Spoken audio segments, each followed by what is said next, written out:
안녕하세요, 작가 반재상입니다. 오늘도 저희 교육생께서 명도를 완료하셨습니다. 축하드립니다.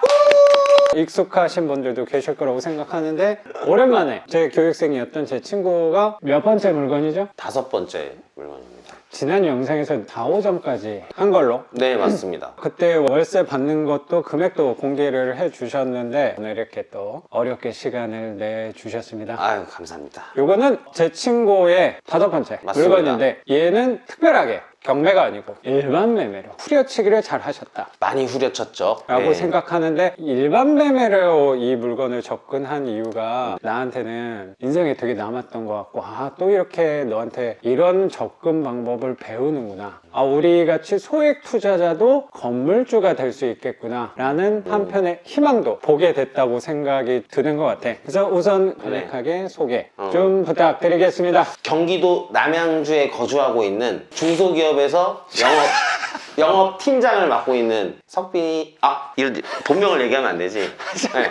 반지상의 오래된 친구입니다. 제 친구가 2년 정도 됐잖아. 벌써. 22년 4월이었던 것 같아요. 2년 전에 수업 듣고 작년 여름에 영상 찍어서 내체 받았다 하는 부분에 대해서 영상도 소개를 해줬고, 그때 기억이 나는 게 친구가 아주 겸손한 친구여서 중소기업이라고 표현을 했지만 나는 기억나는 게 억대 연봉을 받고 있는, 약간 애매하긴 한데 실수령의 기준으로 생각을 하면 억대 연봉의 이상 되죠. 그럼 월급 얼마나 받나요?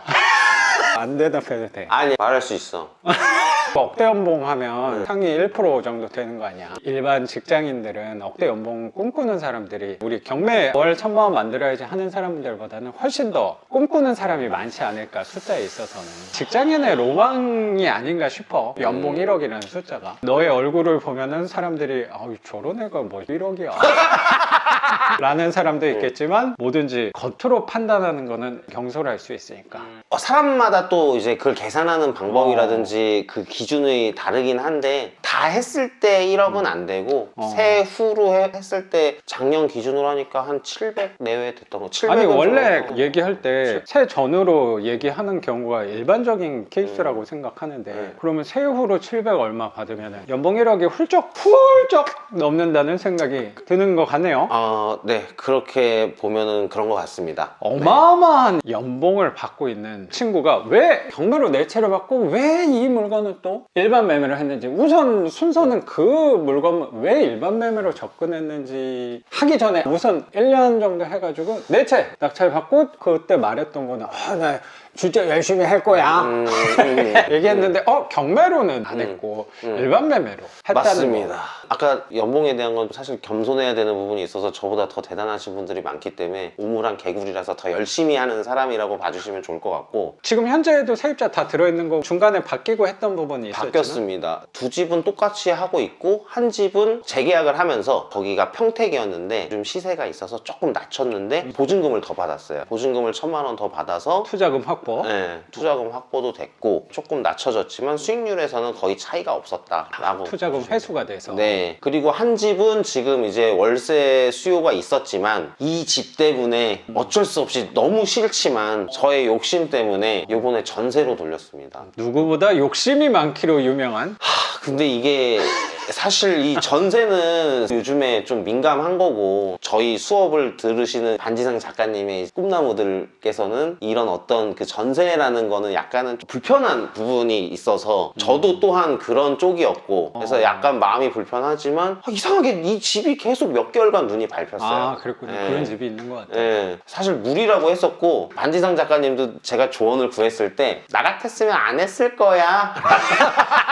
지금 성대모사까지 하는군요. 네, 그러니까 그렇지만 그래도 땡기는 이 어떤 그럼. 이 마음이 그래서 어쩔 수 없이 이거를 무리하게 전세로 좀 돌렸고, 거기에서 투자금 조금 확보를 해서 이 집을 일반 매매로. 작년까지는 월세를 받고 있었는데 하나는 전세로 돌려서 대출 갚고 네네. 투자금 확보를 네. 한 거고. 네. 그러면 나머지 세 채에서는 현재도 월세를 잘 받고 계시는 걸까요? 맞습니다. 잘 들어오고 있고요. 뭐 그러면- 물리는 거 없고요. 그러면 총 세 채에서 받는 월세는 얼마인지 여쭤봐도 될까요? 하나가 105만 원, 하나가 80만 70만 원이니까 185만 원에 75만 원까지 하면은 260! 맞습니다. 총 매출은 260만 원 네. 월세를 받고 계시는데 네네네. 거기서 우리 이자가 나가니까 네, 맞습니다. 일본은 또 원금 나가는 것도 있을 거고 네네네. 그러면 총 원금하고 이자를 제외하면 얼마인지 여쭤봐도 될까요?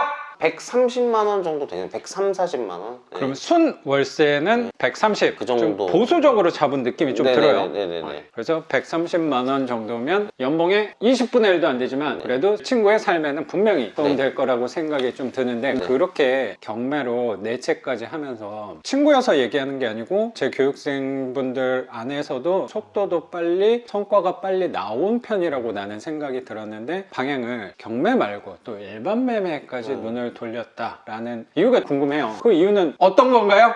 일단 저도 당연히 경매를 하고 싶죠. 수익률이랑 대출 레버리지를 활용할 수 있는 게 경매가 굉장히 메리트가 있기 때문에. 그런데 이 집에 3층이 제가 마지막으로 경매로 낙찰받은 집인데 거기에 약간 누수가 있는 거예요. 3층인데 3층이 옥상 바로 밑이거든요. 그렇게 문제되진 않는데 제가 이거를 생각을 했죠. 옥상이 아까 반지상 작가님이랑 같이 봤지만 옥상 상태가 좋지가 않아요. 방수 상태가. 근데 이걸 알아보니까 이거를 1층 2층에 있는 집주인들이랑 협의를 했는데 당연히 왜냐면 자신네 집들은 옥상이 그렇게 됐다고 해서 물이 새는 게 아닌데 내가 그 돈을 왜 내야 돼? 라는 식으로 이제 나오니까 발상을 바꿨던 것 같아요. 그때 너무 짜증난다 였는데 이 건물 자체가 내 거라면 이 사람들한테 다 받으면서 쫓아다니면서 나도 직장생활 하면서 이 사람들한테 연락하면서 이럴 필요가 없을 텐데 라는 거에서 시작을 했습니다. 그랬고 좀 고양시다 보니까 고양시에 해보니까 옥상방수 지원 사업이 있다라는 거예요. 그 옥상방수가 내 집이 아니어도 내가 만약에 그 3층을 위해서 하게 된다면 그렇게 부담은 없겠다. 이걸 하다 보니까 여기 집주인분들이랑 이런저런 얘기 때문에 협상을 위해서 옥상방수 때 뭐 지원을 해주실 수 있냐 협조해 주실 수 있냐 라고 하면서 그분들이랑 소통을 하다 보니까 다들 저보다 나이가 많거든요. 여기 집주인분들이 당신이 그러면 이 집을 한번 사보는 건 어때? 해서 이렇게 하다 보니까 이 1층 아저씨가 지금 말기 췌장암이에요. 재산을 하나하나 정리하는데 마침 당신이 그런 의욕적으로 이런 식으로 하는데 내가 이 집 싸게 한번 줄게 하다가 보니까 이렇게 됐습니다. 원래 3층을 경매로 작년에 낙찰 받은 건데 네. 그 문제를 해결하다 보니까 장점이라고 생각하는 게 보통 빌라면 1층부터 4층 반지하까지 있는 경우라면 반지하부터 4층까지 하면 한 8세대에서 10세대 있는 경우가 한 건물의 세대수를 구성하고 있는 경우가 많은데 이 건물은 특이하게 라인이 1, 2호가 아니고 1호짜리로 돼 있는 거고 층도 4층짜리가 아니고 3층이다 보니까 그럼 3개 주인이 이 건물 하나를 사용하고 있는 거였고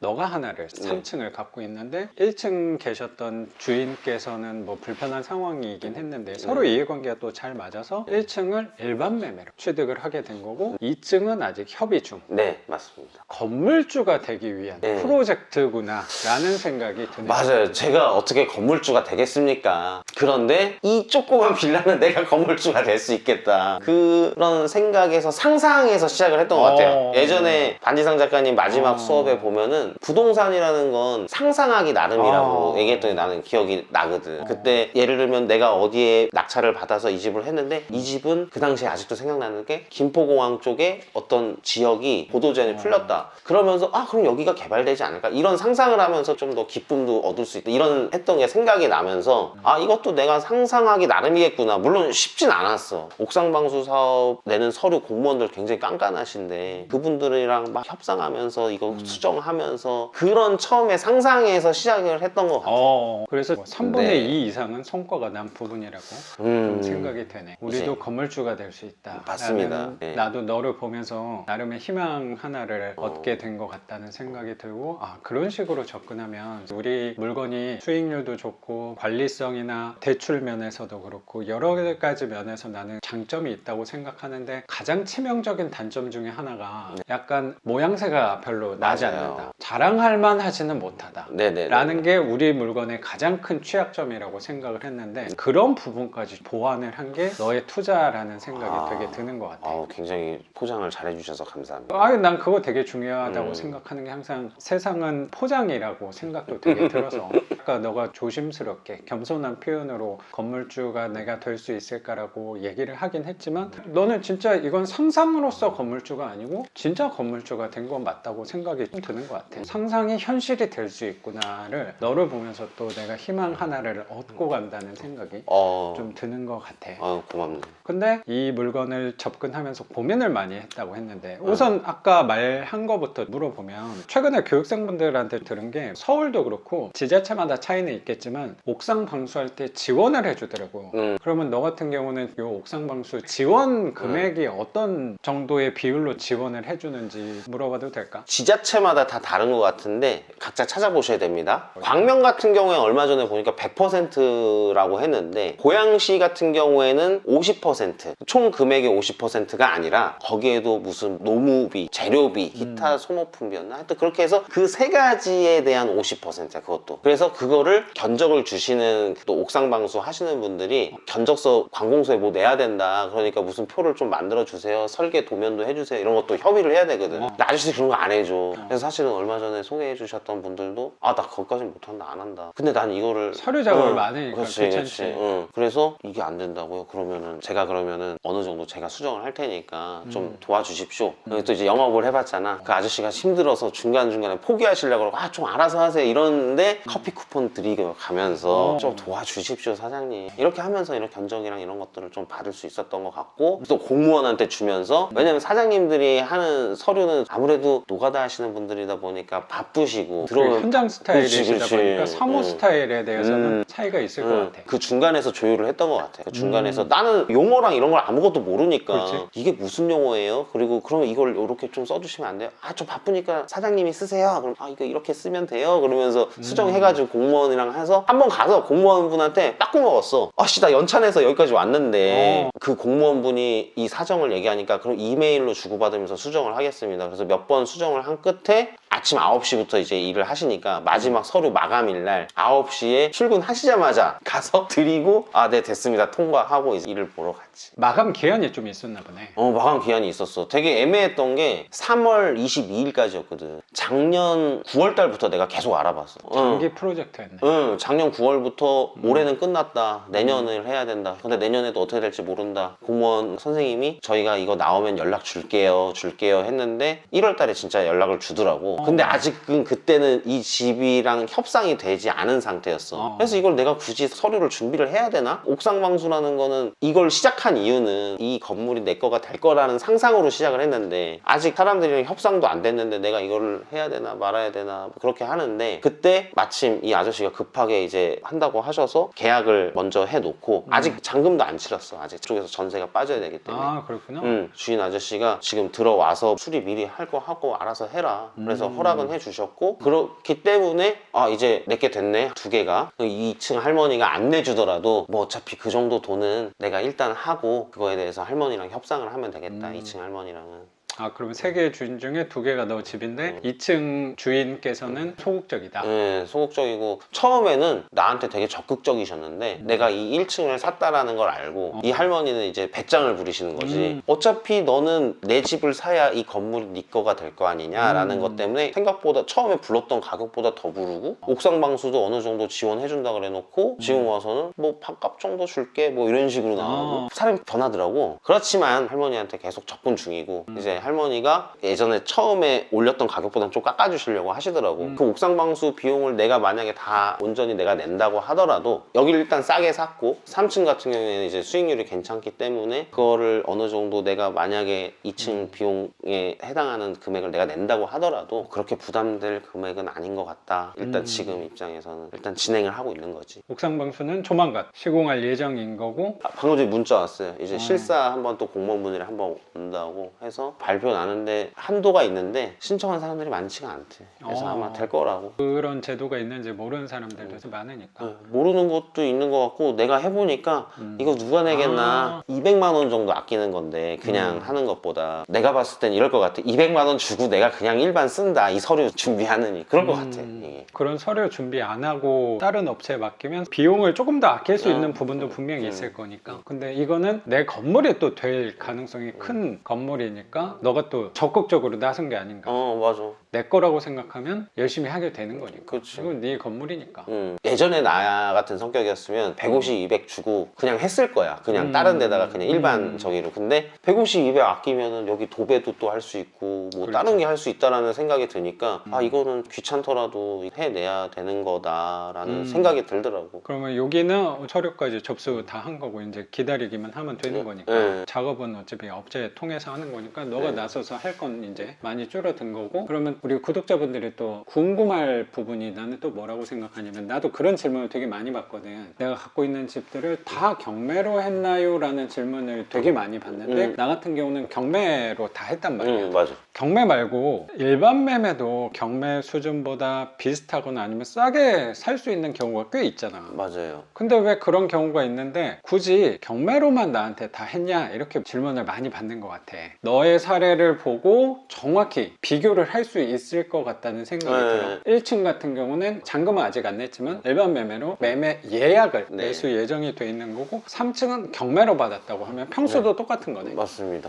그럼 뭐 1층이나 3층이나 차이는 크지 않을 거라고 생각이 드니까 신뢰가 안 되면 혹시 가격이랑 비교를 한번 좀 해줄 수 있을까? 그렇죠. 그러면 내가 하나씩 물어보면 경매부터 한번 얘기를 하면 3층 낙찰 가격 한번 물어봐도 될까? 8,855만 원. 8,855만 원이면 편의상 8,800으로 하고 또 운이 좋게도 재계약을 해서 부대 비용 하더라도 수리비나 이런 아무것도 거는 안 거의 들었어. 안 들고 취득세랑 법무비 비용도만 들었다는 생각이 좀 드네. 맞아. 기존에 사시던 분이 계속 그냥 살고 계셔서 단적으로 비교하기가 어려울 수도 있을 것 같긴 한데 그러면 수리비도 안 들었으니까 그냥 다 해서 그냥 편의상 9,000이라고 해도 좋을 것 같다. 그렇죠. 3층 같은 경우는 9,000 정도의 모든 비용이 든 거고 대출은 얼마를 받았어? 거의 한 80% 받은 것 같아. 6,800 정도 받은. 6,800. 보증금 받고 하니까 위에 집은 들어간 게 1,200 정도? 1,200, 1,100? 1,200 대비 대략적으로 수익률 따져보면 1,200 대비 월세가 아까 75만 원 맞아요. 받는다 그랬잖아. 네. 75만 원 내고 차입금이 한 그래도 40만 원 정도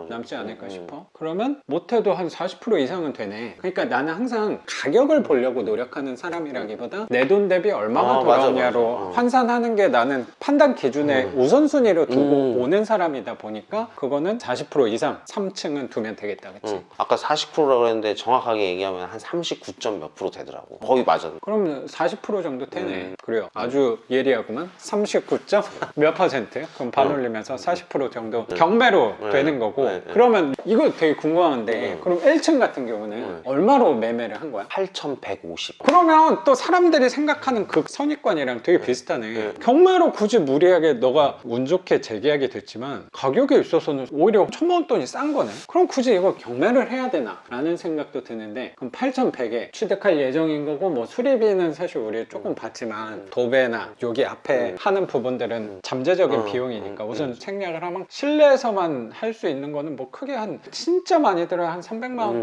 돈이면 다 할 수 있지 않을까 싶어. 뭐 도배나 싱크대 문짝 교체하는 거나 후드. 그치. 후드 같은 거 뭐 얼마 하지 않은 거니까 300만 원은 당연히 안 될 거라고 생각을 좀 드네. 그럼 거의 뭐 취득 가격이 8,100에 아까 법무비용 보니까 100 얼마더라고. 법무비용이랑 취득세랑 다. 그럼 한 8,000 중반대라고 생각을 좀 하면 될 것 같고 결국에 부동산에서 가장 중요한 거는 대출이라고 생각이 드는데 혹시 대출도 받을 예정인가? 대출 받을. 그러면 대출은 혹시 얼마 받는지? 4,980만 원 정도니까 한 5천만 원 조금 안 되게 나와. 그러면 5천만 원 돈 대출을 받는 거니까 결국에 네 돈이 한 3천만 원 중반대 아직 세입자는 안 받았어요. 3천만 원 정도 중반대 뭐 세입자를 받으면 뭐 1, 2천 정도는 회수는 되겠지만 결국에 투자금 우리 물건에선 상대적으로 목돈이 들어가는 게 생기는 것 같네. 왜냐면은 보증금이라든지 이런 건 나중에 받는 거고 처음에 이걸 들어가기 위한 나의 자금이 필요하더라고. 그래서 경매랑 일반 매매의 제일 차이점은 대출이다. 그리고 이거 하면서 약간 불편한 부분이었는데 신용대출이 있었는데 은행은 그런 것들 다 철저히 보더라고. 요즘엔 또 스트레스 DSR이라 그래가지고 명확하게 보니까. 근데 경매 같은 경우에는 DSR이랑 조금 벗어나는 대출도 많이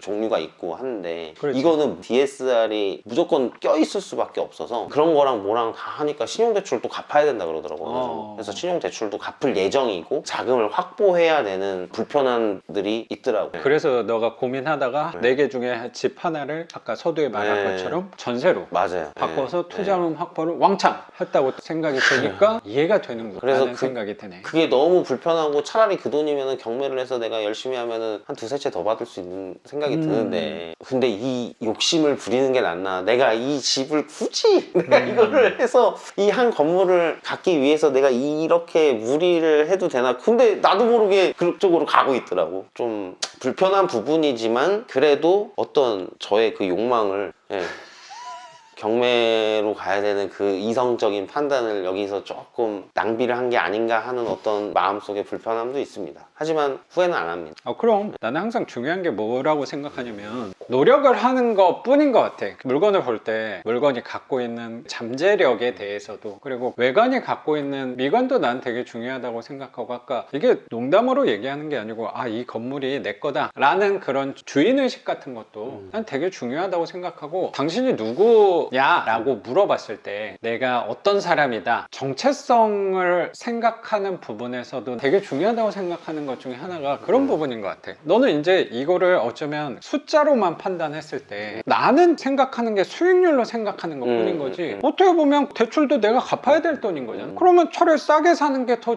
유리하다고 생각하는 거를 크게 보는 게 그게 유리한 판단이라고 나는 생각하거든. 그리고 아까 정체성이라는 부분에 대해서도 난 되게 중요하다고 생각하는 게 어쩌면 너가 아까 말한 대로 상상력을 동원해야지만 나는 건물주라고 생각하고 살아갈 수 있거든. 한편으로 생각하면 나는 상상력을 동원한다는 게 내 전체 갖고 있는 30개 넘는 집을 상상력을 동원해서 한 채씩 내 상상 속의 건물에 하나씩 101호와 201호를 넣어야지만 나는 건물주가 될 수 있는 거야. 물론 규모에 있어서는 호실이 30개가 더 있는 호실이니까 나는 그걸로 명분을 취하는 거지. 나는 웬만한 건물주들보다 낫다라고 뭐 이걸 내가 겉으로 표현하진 않겠지만 속으로는 그런 생각들을 하고 살아가는 게 내 만족에도 도움이 분명히 될 수 있잖아. 근데 너는 진짜 실체로 겉의 모양이 진짜 건물을 갖춘 실체가 있는 거야. 그럼 너는 진짜 건물주가 된 거지. 어떤 규모는 좀 다르지만 그렇지. 의미가. 규모는 다르지만 나는 건물주라고 하기 애매해. 근데 너는 진짜 건물주야. 근데 아직 2층이 아직 2층이 남았지만 여기 결국에 지금까지 한 집념이라면 그래도 어느 정도 원활하게 중간점을 찾아서 협상을 할 수 있지 않을까 생각이 난 들거든. 나는 무릎 꿇고서라도 이 할머니한테 빌 거야. 그래 무릎 잘 꿇잖아.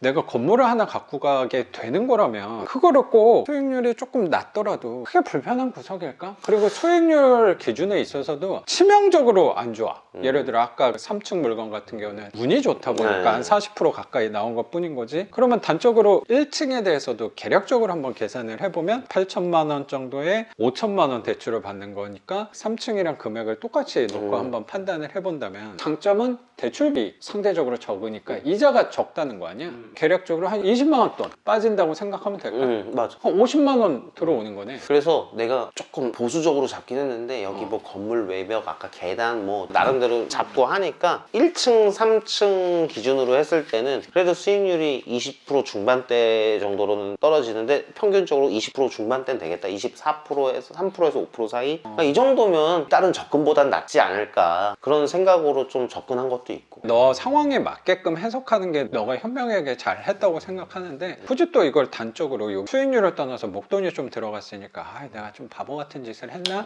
라고 생각하기보다는 우리의 장점은 너가 앞에 해놨던 4개의 물건하고 요 물건까지 토탈 합산을 했을 때 한 20%가 넘어간다면 그래도 선방이 아니고 너무 잘했지. 우리 정도 되니까 20%를 가볍게 20%가 좀 속상해 라는 표현을 하는 거지. 다른 부동산 투자하는 사람들이 월세 수익률이 20%? 정신 나갔다 그러지. 그치. 저희 사기꾼들이라고 할 수도 있는 수치가 아닌가라고 생각이 들고 그 기준은 내가 너한테 전달하는 거라기보다 내 스스로 잡는 거라고 한다면 너무나 훌륭하게 잘 한 선택이 아니었을까라는 생각이 나는 되게 드는 것 같아요. 감사합니다. 얼마 전에도 작가님 수강생분이 나와서 했는데 수익률이 뭐 거의 100%? 그럼 반지하니까. 와 저런 것도 있는데 나는 그렇지 않나? 비교를 하면 끝이 없으니까. 그렇지. 근데 나도 100%가 나오고 그런 집들은 거의 없어. 그거는 어떻게 보면 수익률이라는 게 한편으로는 또 눈속임이라고 생각이 좀 드는 게 수익금이 많아서 그렇게 숫자가 나왔다기보다는 내 돈이 적게 들어가서 수익률이 높아 보인 거니까 수익률에 속을 필요는 없을 거라고 생각이 좀 들고 수익률하고 수익금하고 균형을 맞추는 게 더 중요한 거 아닌가 생각이 들고, 거기에 플러스해서 너는 건물주까지 갖고 간다면 그러면 사실 괜찮지 않을까. 그렇습니다. 내가 항상 수업할 때도 얘기를 했던 것 같긴 한데, 그리고 수업할 때 교육생분들한테 항상 말씀을 드리는 게, 내가 반지하를 했으니까 당신도 반지하를 해 라는 부분을 난 전달하려고 한다기보다, 그리고 나도 수업할 때 제일 불편한 게 뭐냐면, 교육생분들이 가끔 나한테 물어볼 때 이거 아파트인데 이거 물어봐도 돼요? 라는 질문을 할 때 내가 아파트를 하지 말라고 한 적은 없거든. 맞아. 그리고 이거 지상충인데 물어봐도 돼요? 라는 얘기를 할 때, 아니 나 지상충도 있는데 왜 물어보는 거지? 라는 오해를 받기도 하는 것 같아. 우리는 반지하도 하는 사람인 거고, 꼭 빌라만 할 필요도 없는 거고, 수익률이 부동산으로 내 기준보다 이상이 된다면 나는 모든 물건을 하는 사람인 거고, 사람들이 싫어하는 반지하도 수익률이 된다면 우리가 한다 라는 기준으로 가는 거라고 생각이 들고, 항상 전달하고 싶은 게, 반지하만 해 라는 얘기보다 결국에 너만의 반지하를 찾는 과정을 나는 도와준다고 생각을 하거든요. 그쵸, 옆에서. 그쵸. 그러면 너한테는 어쩌면 수익률 기준이 너한테 부합을 해. 내가 그리고 물어봤을 때 나라면 안 할 것 같아. 그건 나의 반지하의 기준에 안 맞는 거야. 그치. 어떻게 보면. 근데 너가 왜 자꾸 몸이 이쪽으로 오게 되고, 잠을 잘 때도 건물 이게 왜 생각났냐고 생각하냐면, 그거는 너의 반지하를 찾게 되는 과정이 아닐까? 그치. 이게 혹시라도 수익률이 5%고 10%고 대출까지 냈는데 뭐 그 정도 되는 거라면 조금 더 적극적으로 말렸을지는 모르겠지만, 그래도 가격 자체가 더 싸게 샀고, 대출은 어차피 내가 갚는 빚인 거고, 그렇다면 그 수익률의 함정에 내가 빠질 필요 있을까? 그리고 이 건물이 내 건물이라면 나는 너가 굉장히 잘한 선택이 아닐까, 현명한 결정이 아닐까 라는 생각이 드는 것 같아요. 감사합니다. 작년에도 내가 거기 그 영상에 했을 때 고민이 뭐였냐면, 이거를 친구들이 밥 사달라 그거 아니었나? 그건 이제 좀 넘어선 것 같아. 그 정체성과 그런 걸 봤을 때 그거는 너무 쓸데없는 생각이었다. 그 사람으로 보면 된다 라는 생각으로 지금 바뀌었어. 그래서 그게 무슨 얘기야? 나 잘 이해가 안 되는데. 그러니까 예전에는 내가 이제 반지상 작가님을 통해서 이런 경험도 하고 하다 보니까, 내가 부자는 아니지만 부자의 삶을 따라가기 위한 독서라든지 이런 걸 하다 보니까 나만 눈높이가 높아지는 거야. 내가 그렇다고 되게 대단하고 잘난 사람은 아닌데, 그러다 보니까 친구들과의 대화, 아니면 직장 사람들과의 대화, 심지어 뭐 아니면 부부 모임의 대화라든지 이런 걸 할 때 뭔가 다 하찮게 느껴지는 거야. 아니 뭐 어떤 느낌인지 알 것 같아. 뭐 무슨 이런 얘기를 하지? 왜 이런 거 가지고 고민을 하지? 왜 이런 거 가지고 왜 쓸데없이 사람들과 다툼을 하지? 별것도 아닌데 너무 생각이 수준이 낮다, 막 이런 생각이 들면서, 근데 어느 순간 내가 얼마나 대단한 일을 해냈길래 내가 이런 마인드에 갇혀있나. 그 사람은, 그 친구는 친구인 거고, 그 모임은 모임인 거고, 그 자리에서 할 수 있는 거를 즐기자. 그냥 좀 그런 부분들을 많이 생각을 했던 것 같고, 근데 주변에 보니까 그 당시에 나 같은 생각을 가졌던 친구들이나 후배들이 나오기 시작하더라고. 좀 무슨 모임 가면은 거기 자리가 좀 그래요. 너가 수준이 높아진 거야. 친구들 사이에서 이제 좀 아무래도 이제 40대가 되고 하다 보니까 갭 차이가 생기거든. 그리고 어떤 친구는 뭐 사기를 당한다라든지 주식에 실패를 한다라든지 뭐 여러 가지 하다 보니까, 나 얘랑 도저히 선을 그어야겠어 이런 걸 하고 하는데, 걔한테도 항상 얘기하지. 친구는 그냥 친구로 봐라. 우리가 수준이나 이런 거 다 그런 거 따지면 없으니까. 그런 걸 보이니까 내가 예전에 저랬겠구나. 얼마 지나진 않았지만 지금은 그때 이후로 많이 편해졌지. 친구는 친구대로, 그 사람은 그 사람대로 세상이 있는 거고, 얘기한 대로 내가 뭐 많지는 않지만 삼겹살에 소주 한 잔 정도는 그냥 내가 사고 뭐 그렇게 그냥 좀 마인드가 바뀐 것 같아. 이거 잘 먹을게.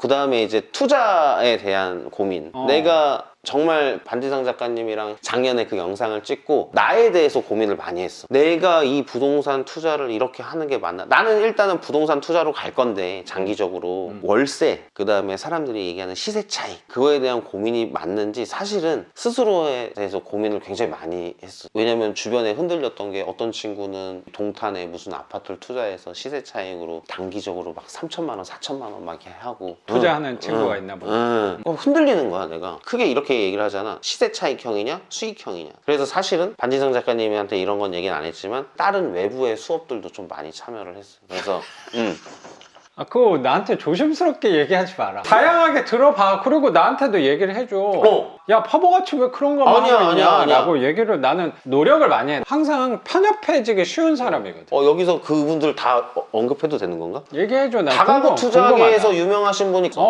되게 나도 하면서 얘기를 많이 들어. 어. 그분 뭘- 컨셉이 되게 비슷하잖아. 월세.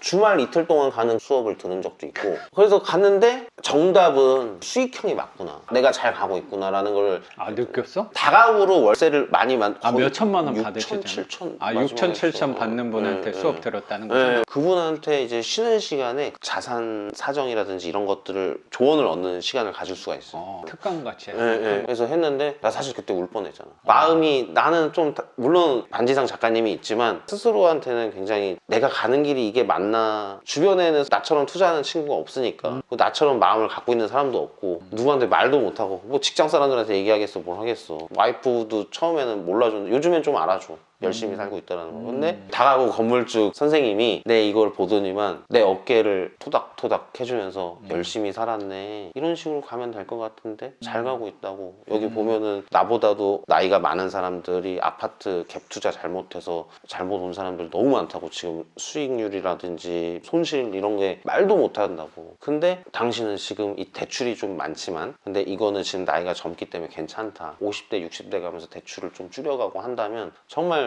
좋은 결과가 있을 거니까 이렇게 간다면 분명히 좋은 날이 올 거다. 지금은 미미하다, 보이지 않을 거다. 하지만 언젠가 빛을 보게 될 것이다 라고 하는데 내가 이 길이 맞는 거구나. 물론 반지성 작가님도 당연히 나를 해주고 다 했는데 조금 나는 검증이 좀 더 필요했던 것 같아. 중요하지. 그리고 또 다른 그분은 이제 원래 아파트로 좀 유명하신 분, 그분도 특강 같은 걸로 들었어. 그리고 알고 계셔. 잠깐 얘기할 기회가 돼서 출연했었잖아요.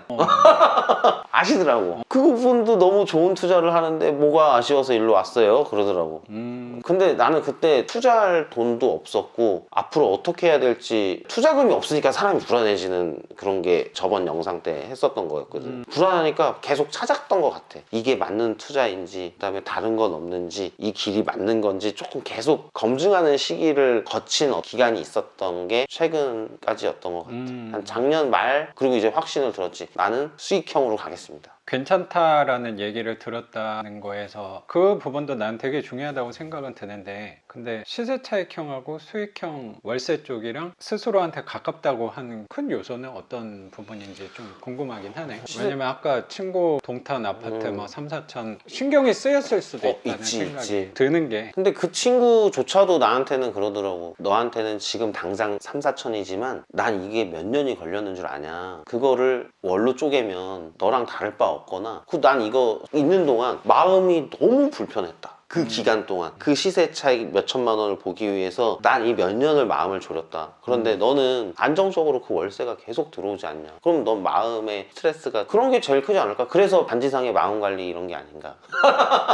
이런 것도 있지 않을까. 여러 가지 투자 수익이라든지 이런 게 있지만 그 안정적인 그 월세 수익에 대한 마음 관리, 편안함 이런 것도 있었던 것 같고, 그리고 남한테 휘둘리지 않겠다라는 게 있었지. 사람들이 요즘에 많이 하는 투자가 이제 주식이랑 코인이 있는데 그것도 어떻게 보면 시세 차익이잖아. 배당 하시는 분들도 있지만 그런 시세 차익으로 하면서 나도 실패했고, 그런 쪽으로는 물론 코인은 안 했고 주식으로 했지만, 그랬을 때 나는 저 사람들처럼 저렇게 큰 돈을 거기다가 해가지고 시세 차익 노리고 하는 돈도 없지만 그런 백보도 나는 없는 사람이기 때문에 또 그렇게까지는 지금 이 포지션이 나한테는 되게 중요하다. 그리고 내가 이렇게 안정적인 마음을 가지고 가야 내 가족들도 더 편안해지겠다라는 생각도 많이 했던 것 같아.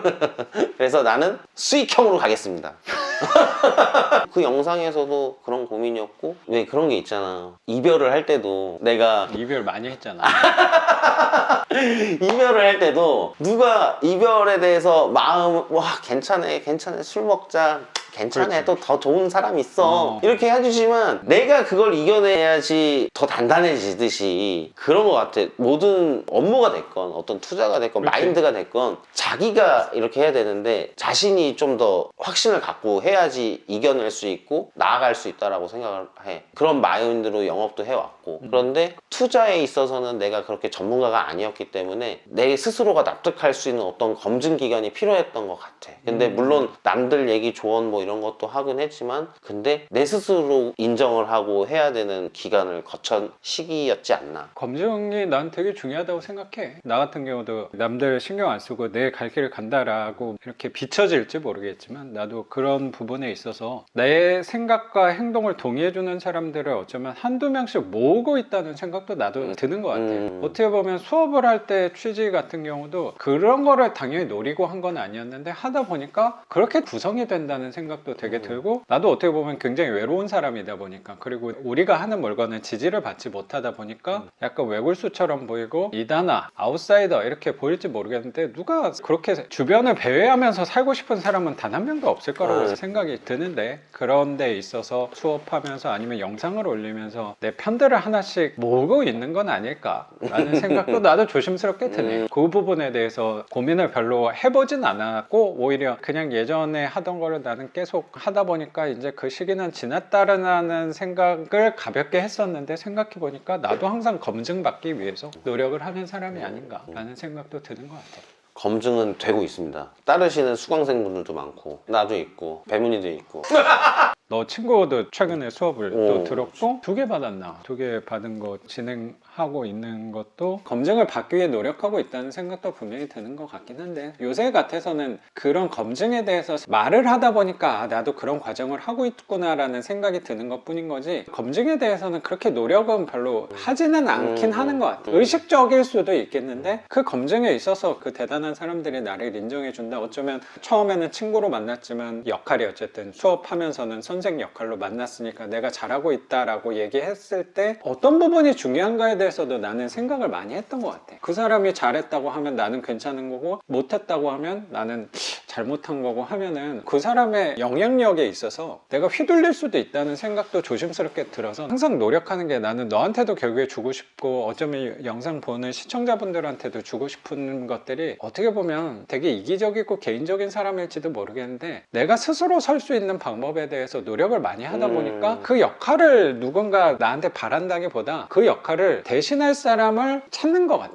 그 과정 중에 하나가 나는 글을 쓰면서 나를 객관화하려고 노력하는 부분이 그 이유가 아닐까라는 생각이 조금 드는 것 같아. 사람한테 들으려고 노력한다기보다 내가 내 스스로 보려는 노력에 시간을 나는 어쩌면 일반 투자하시는 분들도 나는 뭐 이런 과정을 하는 사람은 많지 않을 거라고 생각하고 투자하는 사람이든 아니면 일반 회사원이든 보통 사람들보다는 나에 대해서 생각을 해보고 글을 쓸 수 있는 시간을 꾸준히 갖는 사람은 내 생각에 많지는 않을 것 같거든. 나도 생활하면서 가장 크게 내 하루 일과 중에서 비중이 가장 큰 부분이 글을 쓰고 내 생각을 하려고 노력하는 시간이라고 생각하는데 사람들이 그걸 봤을 때 쟤는 팔자가 좋게 그 돈도 안 되는 그 글을 쓰고 있고 어쩌면 누가 보지도 않는 저런 거 왜 하고 있는 거야 라고 생각을 할지 모르겠는데 내 삶에서는 어떻게 보면 그 과정이 제일 중요하다는 생각 때문에 하는 것 같아. 또 말하다 보니까 생각이 드는 게 너도 검증을 그 사람한테 어쩌면 나한테도 마찬가지일 거고 받으려는 그 부분을 나는 글을 쓰면서 해결을 하고 있지 않나 라는 생각이 얘기하다 보니까 또 떠오르는 것 같기도 하다. 스스로 찾고 있었는데 나는 아직 내공이 부족한지 다른 사람들과 그리고 다른 사람이지만 그 선택은 또 내가 하는 거니까 내 스스로 생각을 좀 많이 했던 것 같아. 그리고 이제는 더 짧은 기간에 더 좋은 성과들을 많이 하신 분들이 있지만 이렇게 장기적으로 나는 할 수 있는 마음속에 힘이 생겼다. 물론 더 많은 숫자 이런 것들 더 빨리빨리 하고 싶었지만 그런 것보다 조금 마음이 단단해졌다는 시기를 겪은 것 같다. 그렇지.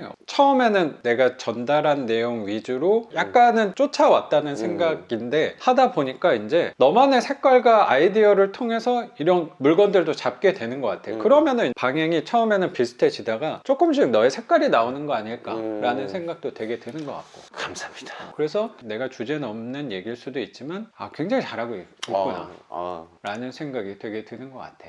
그리고 이제 회사에서도 대표님은 내가 이거 투자하는 거 이제 알아.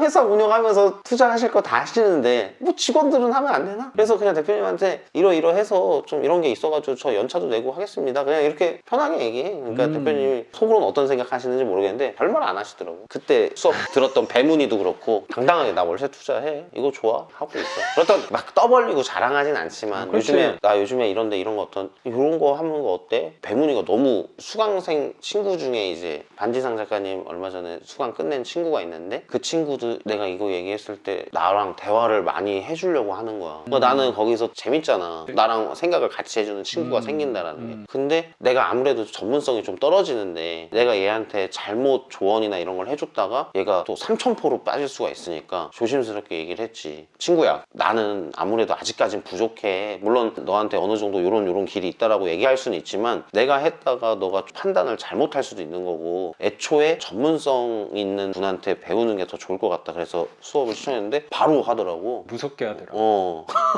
우리랑 같은 길을 가는 사람들이 생긴다라는 게 그런 사람들과 같이 소통하면서 물론 최종적인 길은 다를 수는 있지만 같이 뭔가 가고 있다. 그래서 또 한편으로는 또 세상은 또 혼자가 아니구나 이런 생각도 들고 그래서 아까 얘기한 것처럼 연관이 된다면 나랑 다른 생각을 갖고 있는 사람들이랑 대화를 안 하고 단절시키는 것보다는 저런 사람도 있구나 이런 사람도 있구나 하지만 나만의 생각과 길은 스스로 가져가야 된다 라는 시기가 있었다. 그렇게 정리가 되면 좋을 것 같아. 재밌는 자리만 찾으려고 노력을 하다 보니까 모임이나 사교 활동에 나도 요새는 그렇게 신경을 쓰지는 않는 것 같긴 한데 너 얘기를 또 들어보니까 그래도 항상 사람마다 다 제각각 생각이 다른 부분이니까 그 부분도 포용할 수 있어야겠구나 라는 생각도 너한테 배우게 되는 것 같네. 배운 게 있다면 너무 좋지. 와이프한테도 많이 배워. 내가 그때 편협한 생각을 가질 때 저 모임에 왜 가야 돼? 아니 저 사람 왜 만나야 돼? 근데 와이프가 그 얘기를 하는 거야. 오빠 그래서 재밌는 거 아닐까? 사람 사는 게 모든 사람이 의견이 다르고 생각이 다르니까 그 사람들이랑 이런 사람도 있구나 저런 사람도 있구나 그럼 맞춰도 줘보고 아니면 우리 의견도 내보고 그래서 인생이 재밌는 거 아닐까 이런 얘기를 하는데 이렇게 생각할 수가 있구나 또 배웠습니다 와이프님. 아까도 언급하다가 중간에 끊기긴 했는데 블로그 수업 부동산 수업도 여러 개 듣고 블로그 수업까지 들은 거야? 투자금이 없으니까 난 이거 지금 집 하나 더 경매 받아야 되는데 그렇지. 근데 돈이 없어. 그럼 그렇지. 난 뭘 해야 될까 하는 그런 시기도 있었던 것 같고 예전에 반지상 작가님한테 처음 수업을 받고 낙찰을 받고 나서 블로그를 했었는데 글을 쓰는 것들 제가 뭐 작가가 되고 책을 내고 그런다라는 의미보다는 예전에 이렇게 고민했었지 이렇게 힘들었었지 블로그를 하시는 분들은 이걸 수익화해야 되거든. 블로그 뭐 일기장이야? 그럼 일기장 이렇게 쓰면 되지 블로그 그럼 뭐하러 해? 라는 인식들이 있으시거든. 그렇게 한번 만들어 보고 싶어서 한번 했다가 지금은 좀 더 내려놨습니다. 하지만 그걸 하면서 배운 점은 제가 아침마다 이제 팀원들 보라고 글을 쓰는 게 있어요. 작가님도 글들을 이렇게 쓰시고 하는데 책을 정말 싫어했는데 그런 거 있잖아요. 유명한 사람들이 쓰는 어떤 한마디 그런 걸 하나 쓰는 것보단 내 후배들한테 경험이 녹인 예를 들면 인생은 D 사이에 C다 이거 예를 들면 벌스, 데스의 사이에 있는 초이스다. 근데 난 이것만 딱 쓰긴 너무 싫은 거야. 나는 이때 이런 경험의 초이스를 해서 이런 성과를 한번 낸 적이 있는데 너네들도 한번 이렇게 한번 하면 좋지 않을까라는 의미를 담아서 글을 쓰거든. 그렇게 하다 보니까 소재가 나중에 떨어지다 보니까 책을 보게 됐고 그런 게 연습이 블로그 그 당시 맨날 쓰게 하거든 블로그를 그 수업 들으면 그런 것들이 연습되지 않았나. 그래서 가끔 보면은 파트장님 책 보세요. 글이 어디서 갖고 오셨어? 이거 내 글이야. 내가 쓴 거야. 그럼 조금 뿌듯하지. 어떻게 보면 수익화에 대한 그런 게 있었지만 지금은 조금 내려놨지만 스스로 글을 쓰면서 또 내 생각이 정리가 되더라고. 블로그에 써서 저장하기 해놓고 그걸 이제 복사해서 이제 우리 단톡방에 올리고 그런 게 어떻게 보면 누가 꼰대가 하는 일이라고 할 수도 있겠지만 근데 이걸 보고 어제 제가 이런 생각을 했었는데 파트장님이 오늘 올린 글을 보고 제가 좀 반성을 했습니다. 이런 걸 하면은 뿌듯하더라고. 근데 유튜브도 하시고 하시지만 수익화로 가는 게 쉽진 않더라고. 하지만 여러 가지 그냥 발악을 해봤던 시기였던 것 같아. 상가 투자도 한번 수업 들어보고 나를 조금씩 알아가고 버릴 건 버리고 이건 또 내 길 아니다. 너무 여러 가지 하면 안 된다 그러더라고. 투자에서는 최대한 월세 수익이라든지 수익형으로 가는 방향으로 해보려고 했고 그러면서 이제 다시 잡아갔던 것 같아. 그렇게 방황을 많이 하면서 그 경험 안에서 내가 느낀 거는 나랑 잘 맞는 거는 월세 투자구나. 맞습니다. 빌라로 월세 투자하는 게 되게 이상적이구나 라고 생각한 경험들이 아닌가라는 생각이 좀 드네. 그리고 경매도 더 열심히 할 거고. 얘기한 거에서 나도 조금 생각이 드는 게 그런 수업을 별로 들어본 경험이 없다 보니까 결국에 다 돈이랑 연결을 시켜서 수익화 모델을 만드는 게 목표라는 생각이 들긴 하더라고. 나도 글을 맨날 쓰고 있으니까 주제로 한번 다뤄보면 나 같은 경우는 돈에 대해서는 생각은 안 하고 하는 것 같긴 해. 왜 얘기를 하냐면 너가 그래도 꾸준히 글을 쓰는 게 잘하고 있는 것 같다라고 얘기를 해줘서 그렇게 할 수 있는 이유가 정확히 그 부분 때문이었던 것 같아. 나는 이거에 대해서 수익화를 생각하지 않거든 별로. 그래서 오래 할 수 있는 것 같아. 근데 만약에 그거를 돈을 생각하게 되면 조회수나 아니면 댓글에 대해서 내가 신경을 쓰게 될 것 같은 생각이 조금 들더라고. 그래서 좀 분리를 하는 것 같아. 돈이 되는 것과 돈이 안 되는 거를 분리를 해놓고 접근을 하는 것 같아. 블로그에 대해서도 내가 처음에 시작할 때 한 6개월, 1년, 2년 그 정도는 아무도 안 왔지. 근데 그 기간을 돈을 생각하고 했으면 할 이유가 없었을 거라고 생각하는데 너가 아까 일기장, 나는 어쩌면 일기장처럼 쓴 것 같고 생각 정리하는 검증 아까 얘기한 부분에서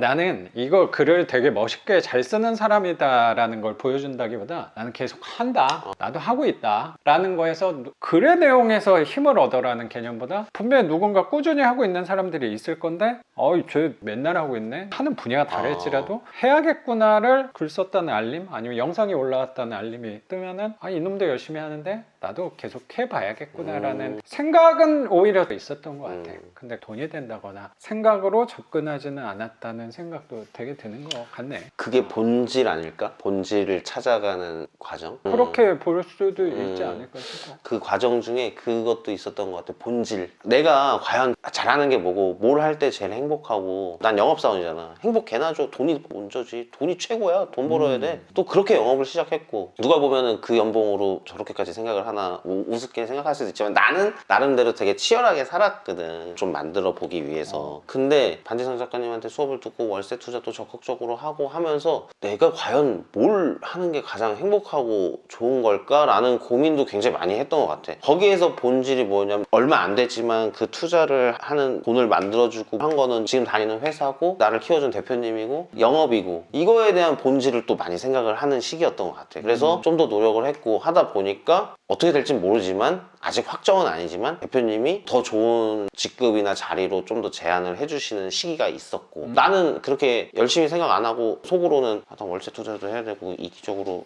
영업도 해야 되고 나를 위해서 살았던 건데 대표님이 그런 제의를 좀 제의를 해주시니까 어디 사장을 맡으라고 한 거야? 사실 되게 부담스러운 것도 너무 있었지만 기분이 나쁘진 않지. 어떻게 인정을 받은 것 같으니까. 돈이 없어서 투자를 못하는 그 기간 동안 블로그도 해보고 다른 부동산 수업도 들어보고 그 다음에 회사 생활도 열심히 해보고 이것저것 하다 보니까 그런 것도 우연치 않게 또 찾아오는구나. 역시 나한테 본질은 이 영업이고 회사구나. 물론 언제가 될진 모르겠지만 그만두는 그 시간이 열심히 해야 되는 내 본질이었지. 나는 이걸로 내 가족도 꾸릴 수 있었고 그래서 이런 생각도 할 수 있었던 시기였던 것 같아요. 여러 생각이 들었어. 블로그 쓰시면서 본인이 생각을 정리하면서 나만의 길 생각하는 것처럼 그런 시간이 스스로한테 필요하지 않나. 나는 혼자 있는 시간을 되게 싫어하는 사람이거든. 근데 이 수업을 듣고 나서 투자도 하고 그래서 생각도 혼자 하고 싶고 혼자 집에 있으면서 독서도 하고 싶고 이런 생각을 많이 할 수 있었던 것 같아. 그래서 그게 시작이 사실은 이 반지상 작가님의 수업이 감사하지. 제가 영광이죠. 그 부분이 나도 되게 공감이 되고 그게 지속되다 보면 내 생활 패턴에 가까워진다는 생각도 조심스럽게 드는 게 너랑 내가 친구인 이유가 뭐야. 어렸을 때 15년 전쯤에 우리 성향 자체가 비슷했을 거라 말이야. 좀 다른 사람이었으면 친해질 수가 없겠지. 성향이나 취미나 행동이나 생각 같은 것들이 비슷했단 말이야. 그게 정확히 그 부분인 것 같아. 나도 혼자 있는 걸 못했어. 혼자 있으면 너무 불안해. 불편하지. 약속 잡아야 될 것 같고 그런 사람이었는데 가족들 당연히 중요한데 나도 내가 되게 중요하단 말이야. 돈을 많이 벌고 싶어. 욕망 덩어리. 그렇지. 경매하다가 이거 내가 고민해서 생각해야 될 것들이 되게 많아지잖아. 우리는 불편한 부분을 계속 갖고 가는 거잖아. 그 대출이란 부분에 있어서. 그러면 나도 여기에 대한 확립을 하지 않으면 나아갈 수가 없는 상황이 오는 것 같고 그거를 꼭 누구한테 확인을 받기가 나중에는 되게 어려워지는 게 뭐냐면 지금도 비슷한 사람이 없는데 나중에는 더 없어진단 말이야. 그러면 누가 나를 확인해줘? 그럼 나밖에 확인을 못 해준단 말이야. 나밖에 확인을 못 해주기 때문에 그럼 나와 있는 시간을 가지려면 혼자 있는 시간이라고 생각이 들게 되는 것 같은 것 같아. 그러다 보니까 요새는 사람들을 만나면서 있는 기쁨도 굉장히 있는데 혼자 있는 시간의 기쁨이 예전보다 굉장히 많이 커진 것 같아. 그리고 나는 습관적으로 수업도 하고 영상도 찍고 하다 보니까 기본값이 나는 사람을 만나게 되는 것 같아 요새는. 그래서 혼자 있는 노력을 이제는 조금 더 하려는 생각이 드는 것 같고, 그게 어떻게 보면 감히 내가 너한테 조금 표현을 한다면 그게 너가 성장하고 있는 증거가 아닌가 싶어. 내가 내 스스로를 알아가는 과정이니까. 그만큼 너 자신을 잘 파악을 한다면 우리 아직 젊으니까 앞으로 남은 삶을 살아갈 때 아까 네가 B와 D 사이에 C라고 했는데 우리는 항상 선택인 거잖아. 그 선택을 할 때 조금 더 나와 가까운 선택을 할 수 있게 되게 되지 않을까. 나 스스로와 대화할 수 있는 시간을 많이 갖는다면 그 선택들이 또 모여지면은 이런 건물이 지금은 3개 층이지만 이제 10개 층이 되고 50개 층이 될 수도 있는 거지. 꿈이지만 상상을 하는 건 돈이 들어가는 건 아니니까. 그게 어느 순간 넘어가면은 그거 자체가 별로 중요하지 않게 되는 순간도 맞아. 오는 것 같아. 나도 건물 하나 갖고 있으면 되게 탐이 날 수도 있을 수도 있는 거잖아. 나는 맞아. 이런 거는 없으니까, 정확히 말하면. 그 부분에서 나는 다른 쪽으로 보는 거지. 그래도 나는 숫자가 더 중요하고 모이면 나는 건물이다. 그리고 나는 생각하는 거고. 너는 맞아. 실체 이게 중요하다. 이것도 분명히 정체성을 유지하는 데 도움이 되니까 라고 하면 이게 또 중요한 부분이 되는 거 아닌가라고 생각합니다. 맞습니다. 중요한 것 같습니다. 그게 나는 얘기가 좀 와닿더라고. 방금 전에 얘기할 때. 그게 무엇일까요? 중요한 게 사라져. 내가 예전에 중요시 여겼던 게 어느 순간부터 나 이 옷도 20년도 더 됐지. 이것도 20년 더 됐어. 근데 예전에 가방도 그걸 내가 알지. 어. 뭐 그럴 수도 있지라고 생각할지 모르겠지만 제 친구는 이런 외모에 대해서 되게 중요하게 생각. 한 올 한 올 되게 중요하게 생각하는 친구인데, 어이 내가 놀랍네. 이렇게 있는 친구가 아닌데 생각해보니까. 브랜드, 명품, 세상에 어떤 속물 이런 거를 다 갖고 있는 사람이었는데 속물적인 건 다 갖고 있고 멋있어야 되고 어디 가면 꿀리지 않아야 되고 어느 순간 그런 게 중요한 게 아닌 거야. 차림새, 사람과의 관계에서도 난 이 사람한테 좋은 말만 들어야 되고 이 사람한테 좋은 이미지여야 되니까 할 말 못하면서 끙끙 앓고 이러지도 않고 어느 순간부터 거래처 가서도 공손하게 하지만 아닐 때는 확실하게 아니라고 얘기를 하고 내 주장을 얘기하고 차림새 이런 게 하나도 중요하지가 않은 시계 이런 것도 다 팔았어. 이게 뭐가 중요해? 이 조그만 것도 여기 도배하고 이게 더 중요하지. 그 시계 팔아서 도배하는 게 낫지. 얼마 전에 이랬다? 아울렛 가서 너무 사고 싶은 옷이 있었는데 옷을 와이프가 사래. 그래서 샀어. 샀는데 마음이 너무 불편한 거야. 다음날 오전에 혼자 사러 오픈런 하러 간 게 아니라 반품하러 오픈런을 했어. 나도 많이 스스로 바뀌는 것 같다. 그러네. 이 돈이면 와이프 좀 더 애기랑 맛있는 거 먹고 그 돈이면은 후드를 하나 더 사고 이게 낫지. 요거 에어컨 중고지만 요런 거 사고 돈 있으면 중요시 여기는 것들이 하나씩 바뀌는 것 같아. 거칠애보다도 그런 것들이 바뀌는 것 자체가 내면이 성장하고 있구나 라는 생각이 드는 것 같네. 내가 뭐 감히 판단할 정도는 아니긴 하지만. 그러면 오늘 집도 공개를 해주고 건물도 공개를 해주고 그리고 요새의 고민거리와 삶에 대한 얘기 우리 구독자분들하고 같이 나눠주신 거 감사하게 생각합니다. 감사합니다. 오늘 영상은 여기서 마치는 걸로 하고 저는 또 내일 영상으로 찾아뵙도록 하겠습니다. 작가 반지성이었습니다. 감사합니다. 감사합니다. 고맙습니다. 재미없었는 거 아니야? 그런 생각도 하지 마. 재밌어야지. 나는 근데 이 냄새가 사실 옛날에 시골에서 많이 맡았던 냄새거든. 근데 이게 쥐똥 냄새인지는 몰랐네. 아니 이게 습기 냄새랑 좀 달라. 왜냐면 나도 쥐가 나왔던 집이 있어가지고. 그럼 지금은 안 나와? 안 나오대? 한동안 내가 비오던 집이 있었는데 거기에 쥐가 나왔는데 쥐 봤어 그러면? 나는 못 봤어. 어쨌든 내가 살지는 않잖아. 있구나. 이게 사람 안 살면 이렇게 먹을 것 좀 있고 하니까 올라오는구나.